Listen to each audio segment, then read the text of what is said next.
Okey, kita mulakanlah. Bismillahirrahmanirrahim. Okey, sebagai pembentang pertama, saya teruskan pada pembentang pertama lah untuk mulakan. Okay, Aisyah boleh mulakan, Aisyah?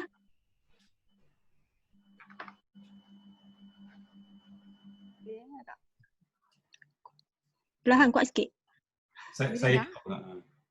Saya dengar jelas. Okey. Okay. Assalamualaikum warahmatullahi wabarakatuh dan selamat pagi kepada doktor dan semua rakan-rakan. Pada pagi ini, kumpulan kami atau kumpulan 13 akan membentangkan tentang anjakan paradigma dalam sukan bowling. Saya Nur Aisyah binti Abdul Razak, diikuti oleh kawan saya Siti Khadijah binti Hamzah dan Hafidah binti Ali.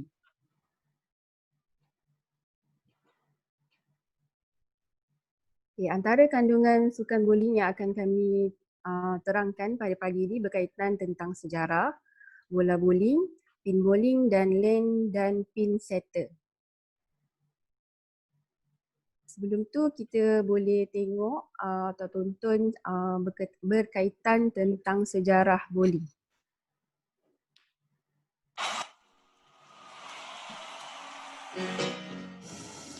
The History of Bowling by Holly Penland.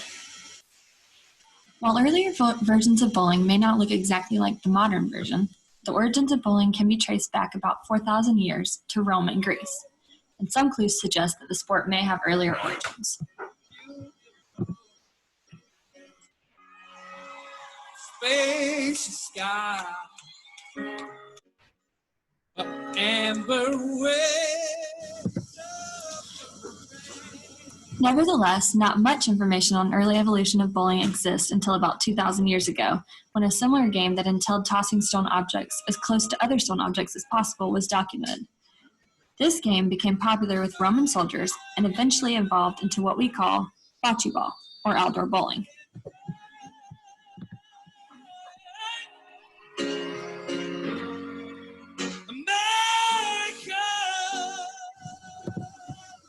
Modern bowling also has some roots in old German religious ceremonies.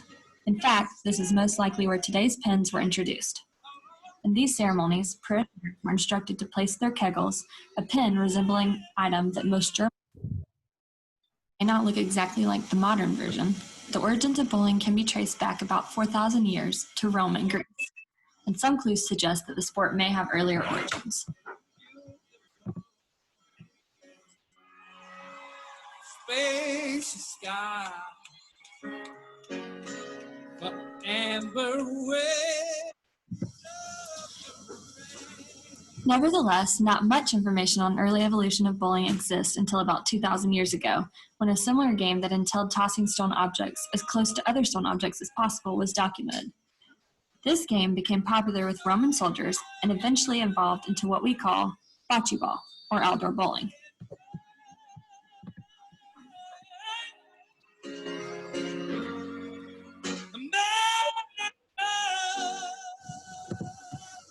Modern bowling also has some roots in old German religious ceremonies. In fact, this is most likely where today's pins were introduced. In these ceremonies, parishioners were instructed to place their kegels, a pin resembling item that most Germans carried for protection in sport, at the end of a long lane. They were then instructed to roll a rock at the kegel. If they knocked the kegel over, their sins were absolved.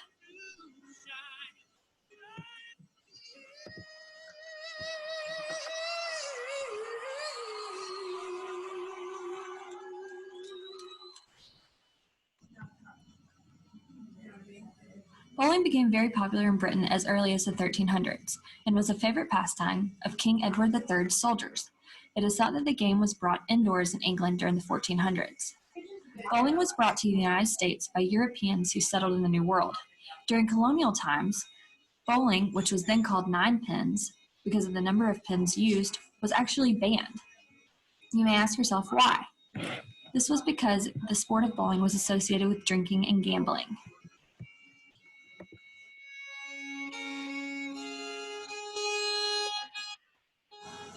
In 1840, some of the first indoor bowling lanes, called Knickerbocker Alleys, were built in New York City. Soon, more and more indoor bowling alleys popped up throughout the country. In addition to bowling, these lanes also served as gambling centers. When laws were put into place to outlaw what was then called 9 pins, someone added a 10th pin and renamed it bowling to keep the sport alive. The extra pin in the new game gave bowling a new lease on life. No longer the sport of gamblers, it was now enjoyed by men, women, and children in more wholesome environments. By the end of the 1800s, there were more than 200 indoor 10-pin bowling alleys in New York alone. This land, me and you.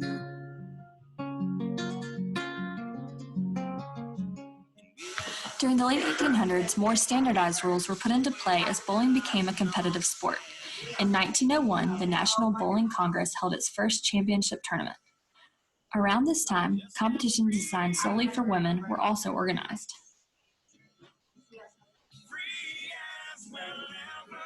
As the sport grew, innovations such as bowling balls with drilled holes and automatic pin spotters revolutionized the sport. The Professional Bowlers Association was formed and went on tour in 1959 and enjoyed impressive television ratings during its heyday.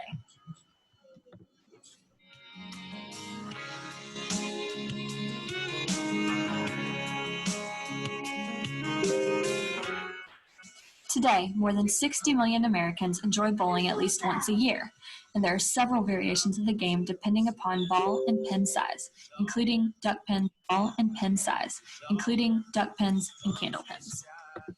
Me and you.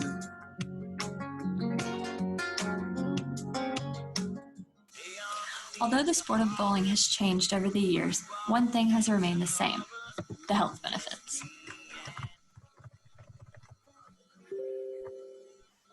Bowling is an anaerobic type of physical activity similar to walking with free weights. Bowling helps in burning calories and works muscle groups not usually exercised. The flexing and stretching in bowling works tendons, joints, ligaments, and muscles in the arms and promotes weight loss.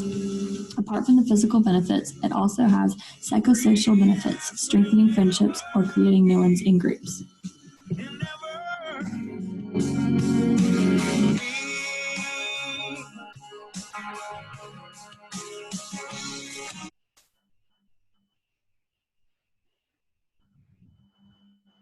Okay, itu sedikit lah tentang sejarah bowling.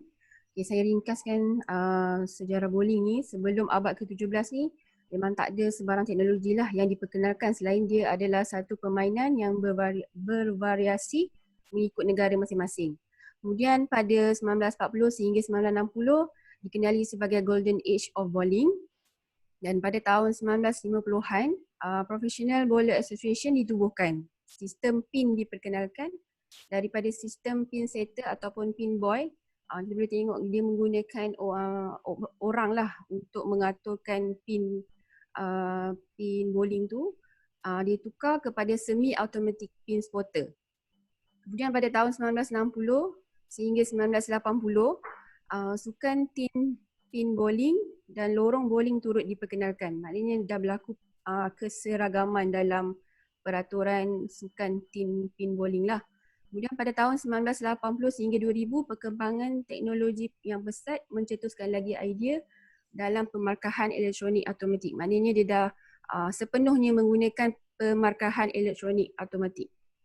Kemudian pada tahun 2000 hingga kini, teknologi baru telah meningkatkan penciptaan ataupun perkembangan bola bowling, pemarkahan, monitor yang menunjukkan laluan dan kelajuan bola serta keseragaman peraturan bowling.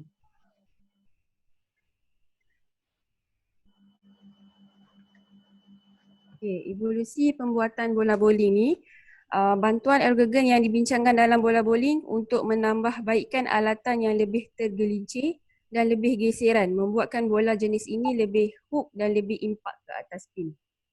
Okay, kita tengok pada evolusi pembuatan bola bowling. Yang pertama sekali,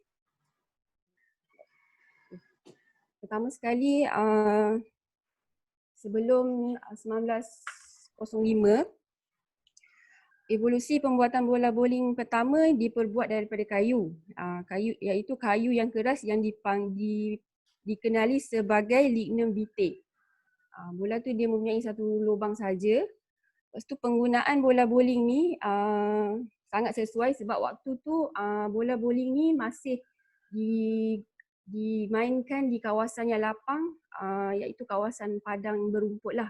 Jadi bila dia gunakan kayu yang keras ni dan berat, jadi bola tu mampu meluncur di atas permukaan rumput tu, dan dia menyebabkan dia ni juga sifat dia yang istimewa sebab dia ada mempunyai minyak resin pada kayu tu yang menyebabkan dia mudah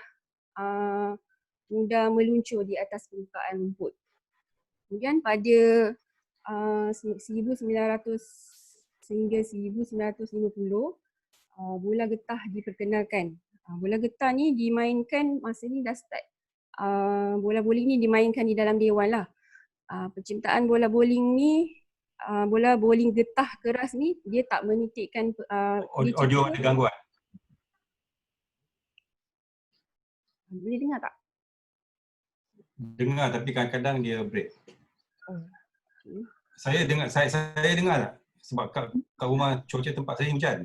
Takut ada gangguan. Dengar tak? Yang lain dengar tak? Dengar tuan. Saya dengar. Dengar Prof. Dengar. Dengar saya? Okey. Okay, saya ulang balik daripada saya ulang balik lah. Okay, sebelum 1905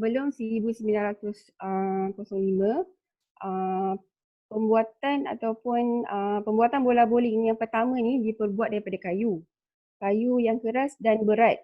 Istimewanya kayu ni dia ada minyak resin yang tersendiri serta dia ni mempunyai pelincir untuk dia bergerak di atas permukaan rumput. Waktu tu permainan bowling ni dimainkan di atas padang. Jadi penggunaan bola bowling daripada kayu ni amat sesuai lah untuk digunakan ketika tu.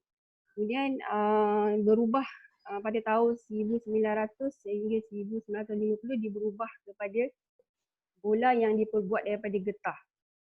Disebabkan waktu tu bola kayu tu kenapa dia berubah daripada getah tu sebab bola kayu tu bila dia berada lama dekat kawasan yang lapang, panas, sifat dia walaupun dia tahan tapi dia bila dikena matahari ataupun ni dia boleh cenderung untuk rapuh atau pecah.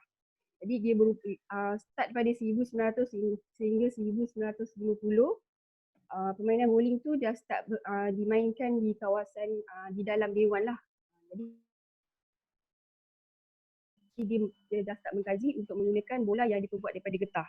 Okay, tapi bola yang digunakan ni, bola getah yang digunakan ni jenis dia cover stock ataupun bahan yang digunakan dalam pembuatan bola getah ni mempunyai geseran yang rendah.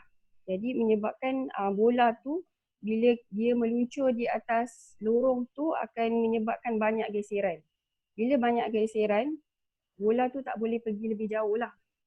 Jadi dia berubah lah. Dari situlah dia berubah kepada bola bowling diperbuat daripada plastik ataupun polister.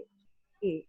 Bola bowling plastik atau polister ni dia lebih cost efektif dan lebih tahan lama kerana pembukaannya yang lebih keras dan kurang geseran. Macam tadi tu dia lebih banyak geseran. So bola ini kurang tergelincir dan bola ini akan pergi lebih lurus. Bola polister ni juga digunakan oleh pemain hook sebagai bola spare oleh kerana sifat bola itu yang kurang melencur. Nanti sekejap hold on. Yang last point tu conflicting lah. Mana Prof? Yang bola polyester digunakan oleh pemain hook sebagai bola spare kerana sifat bola yang kurang melencong. Kalau pemain hook dia nak bola tu melencong. Betul. Hook kan yang hook teknik. Hook teknik bola tu is expected to lencong lepas dia dah masuk kat sukuan akhir, the last quarter of the lane tu. The ball is expected to hook masuk pocket. So kena check balik lah benda ni. Nanti saya check balik. Kita orang check balik. Does not look. So kalau kata dulu tu dia gunakan macam tu, dia berfikiran macam tu. Mungkin masa sekarang ni baru lagi dulu hook players memang dia nak the ball tu, ialah namanya pun hook kan. Jadi dia memang nak bola melencong. Okey. Tapi nanti kita orang check balik dia punya fakta ni.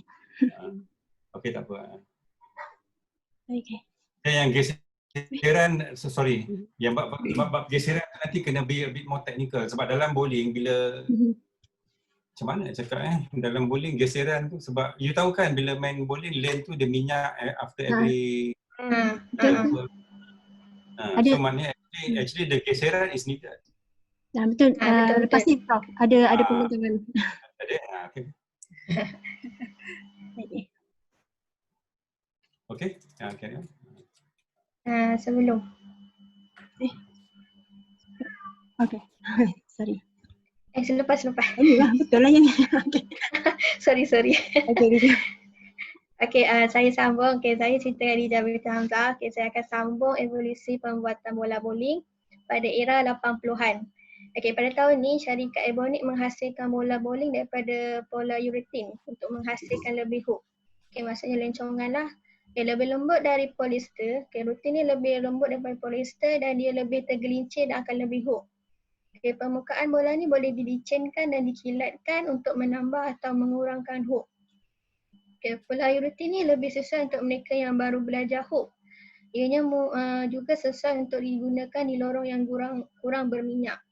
Okay, penciptaan bola ni telah menamatkan penggunaan permukaan lorong kayu semula jadi. Okay, maksudnya pada tahun 80-an ni lane yang diperbuat pada sintetik dah diperkenalkan. Okay, seterusnya pada tahun 90-an dikenali dengan bola bowling reaktif. Okay, dia masih lagi daripada urethane namun ditambah resin partikel. Resin partikel ni berfungsi sebagai ejen penyerapan minyak melalui penghasilan liang-liang mikroskopik bagi penghasilan geseran.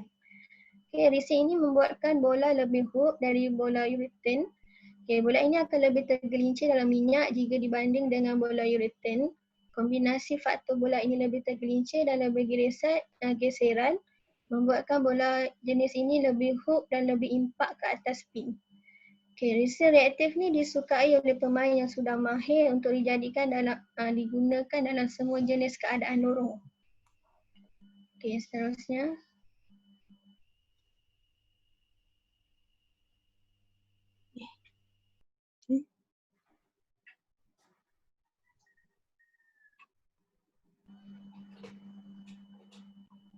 Khadijah. Okay. Sorry, lain kot. Okay. Kita lihat pada tahun 2000 hingga kini. Okay, pada tahun 2000 hingga kini bola partikel diperkenalkan dan ianya masih lagi dari bahan urethane namun ditambah partikel seperti seramik dan kaca untuk menambah kemampuan bola. Okay, penambahan partikel ni. Hold on. Okay, kemampuan ni kemampuan dalam aspek apa? Hook. Kemampuan bola. Takkan kemampuan bola jadi dari segi hook je? Sebabnya bola partikel ni dia ada campuran bahan-bahan minyak. No, it's fine. Tapi maknanya untuk menambah kemampuan bola. Jadi kemampuan tu dalam konteks hook je? Ya. Dan I think letak spesifik lah. Okay. Letak hook. Jangan general. Macam kemampuan tu general kan? Kalau hook then you letak hook. Alright. Okay, saya sambung. Penambahan partikel menjadikan permukaan bola bowling lebih kasar. Okay, permukaan yang kasar ni lebih menambah geseran bola dan memberi lebih cengkaman bola dalam minyak untuk memberikan hook yang lebih mudah dikawal dan lebih sempurna. Okay, potensi hook atau hook potential ni untuk bola partikel adalah lebih tinggi dari bola-bola jenis lain. Dan bola partikel ni digunakan dalam keadaan lorong yang berminyak sahaja. Okay, seterusnya. Okay, kita tengok pada faktor evolusi pembuatan bowling. Okay, yang pertama. yang pertama sebab kenapa berlakunya perubahan dalam pembuatan bola bowling ni. Okay, yang pertama perubahan dalam teras pembuatan bola bowling. Okay, pada era 90-an, pembuatan bowling ni hanya menggunakan teras penguasaan keseimbangan iaitu static balance. Tapi selepas era 90-an di mana lane sintetik dan yang diliputi oleh minyak diperkenalkan, so berubah kepada penguasaan dinamik, ke dynamic balance. Okay, fungsi teras ni adalah untuk menjadikan bola bowling stabil apabila bergolek di atas lorong. Okey, itu faktor yang pertama. Okey, faktor yang kedua, elemen cover stock dan core yang berbeza dalam pembuatan bola bowling. Okey, wujud pelbagai jenis komposisi cover stock. Maksudnya cover stock ni bahagian luar bowling yang macam resin, contoh resin, partikel, rutin, itu cover stock. Dan struktur core bola itu core structure dalam pembuatan bola bowling. Core structure ni melibatkan titik teras bola iaitu weight block. Okay, perubahan dalam kedua elemen ini adalah bertujuan untuk mendapatkan cekaman yang lebih baik seterusnya menghasilkan hook dalam permainan. Okay, faktor yang ketiga adalah penggunaan lorong bowling iaitu bowling lane yang berbeza. Okay, kalau kita tengok sebelum era 80-an, bola bowling ni diperbuat daripada kayu. So dia digolek di atas lane kayu. Tapi selepas era 80-an, lorong yang diperbuat daripada bahan sintetik digunakan. Okay, lorong sintetik ini diseliputi dengan minyak bagi menjamin ketahanan lorong bowling. Seterusnya.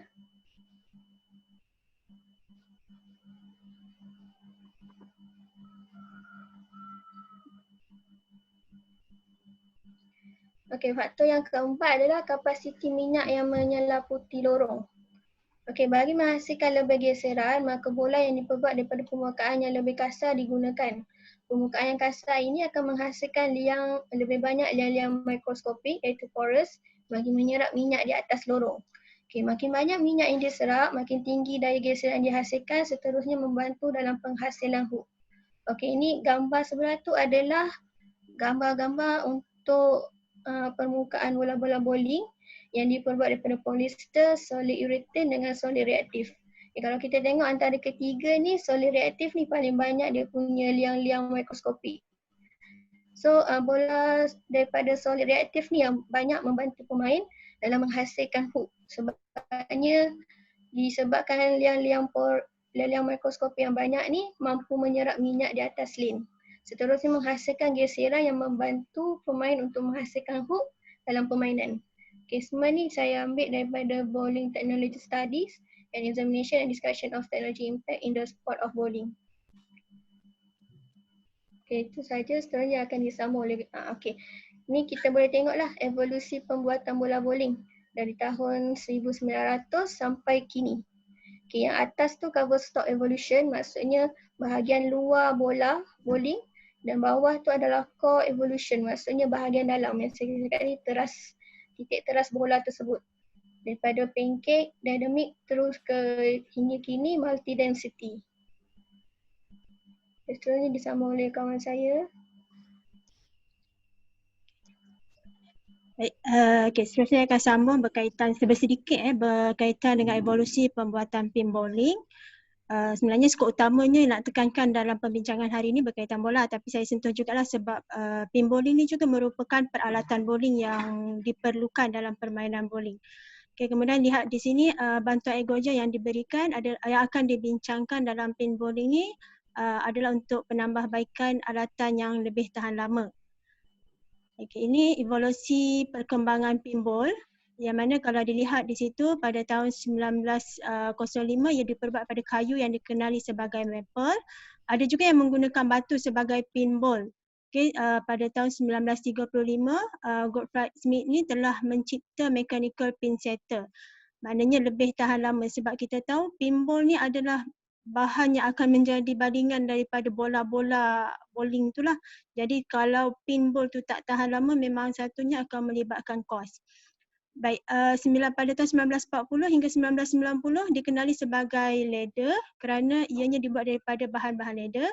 Kayu pin akan disaluti dengan lapisan plastik bahagian luarnya, seterusnya akan diperkemaskan dengan lapisan polyurethane bagi kemasan yang lebih tinggi. Okay, ada perkembangan lah untuk daripada awal yang hanya dibina daripada kayu. Okay, pada tahun 2000 hingga kini, saiz dan tinggi dikawal oleh United States Bowling Congress sebab nak tengok pastikan saiznya adalah standard. Okay, kelebaran pin bowling juga tidak lebih daripada 34 inci dan ketinggiannya 15 inci. Beratnya adalah 4 pound. Memang agak berat sebab dia nak stablekan dengan bola bowling tu sendiri. Okay, pinball dibuat daripada bahan sintetik yang dibenarkan. Dalam permainan 10 pin, pin yang ada terbuat dari kayu maple yang dilapisi oleh selin ataupun plastik komposit. Ini yang diguna pakai sehingga kini. Baik, seterusnya, ini adalah jenis-jenis pinball. Kalau dilihat di sini ada banyak. Daripada kajian yang kami baca, pinball ni diguna pakai dalam permainan bowling ada mengikut negara masing-masing. Ada yang setengah negara digunakan duck pin. Ini bentuk-bentuk pinball dia lah. Ada setengah negara tu digunakan candle pin. Macam yang kita lihat hari ni permainan yang lebih melibatkan antarabangsa melibatkan 10 pin yang bowl yang standard. Okay. Baik, ini sekadar makluman lah. Baik. Terusnya kita nak tengok pada teknologi bowling lane dan pinsetter serba sedikit. Baik, ini gambaran untuk bowling lane. Macam yang dah dibincangkan oleh kawan saya sebelum ni, bowling lane ni sebenarnya untuk tujuan golekkan bowling bagi memperolehi mata secara menjatuhkan sebanyak pin yang boleh.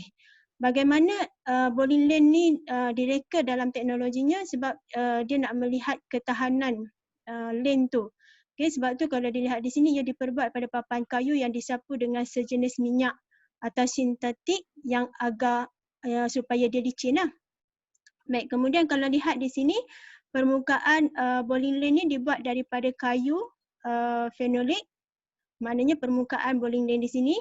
Lane kayu biasanya menggunakan kayu maple, tempat pin tu berdiri, ada gambar di hujung sini, dan tempat jatuhnya bola.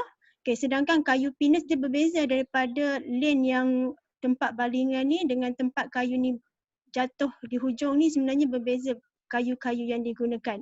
Sebab dia bergantung kepada kemampuan ketahanan bagi lane tu.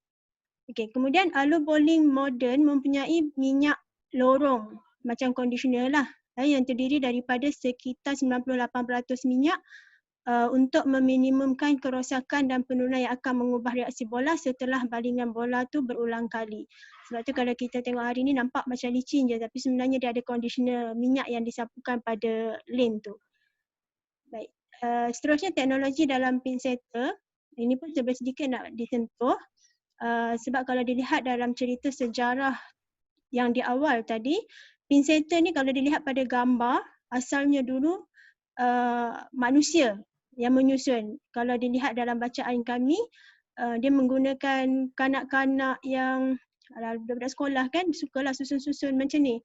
Kemudian pada tahun 1950-an dia dah mula semi-auto. Saya rasa you tinggal 10 minutes ya.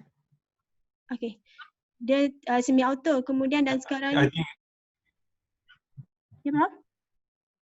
Okay, sikit lagi. Saya rasa you punya masa you tinggal 10 minit je. Last, sikit last. Maknanya tahun selepas masa dengan Zoom sebab saya tak nampak ada beritahu upgrade untuk unlimited minit. Okey, tak apa. Kena ringkaskan. Saya rasa session you tinggal 10 minutes je. Unless you upgrade to unlimited minutes. Okey, tak apa Prof. Sikit lagi. Okey, last sekali. Nanti saya kesian tengah-tengah ni nanti Zoom tu dia just finish je. Ni page last Prof, ni page last. Okey. Okey, maknanya daripada semi-auto tu penambahbaikan dalam teknologi pinsetter ni dia menggunakan automatik sepenuhnya lah yang kita lihat pada zaman kini dia dah audio gangguan lah. Gangguan alamak sebab sini dah gelap sangat nak lebat hujan ni. Maaf Prof. Okey, maknanya auto pinsetter saya ulang auto pinsetter ni. Okey. Saya now okey. Okey, saya dengar suara Prof. Okey. Okay, maknanya daripada semi-auto tu sampai sekarang ni kita lihat bagaimana keadaan automatik sepenuhnya dalam pinsetter ni bila balingan ataupun bowling itu meluncur menjatuhkan pin-pin dia dah kira sebagai fully lah daripada segi teknologinya. Baik, itu sahaja. Okey, ada persoalan?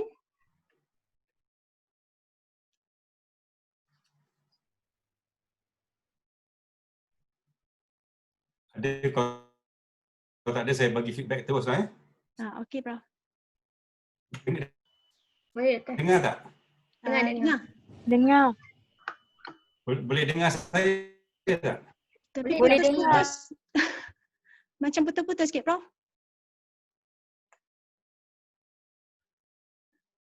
Prof tak dengar.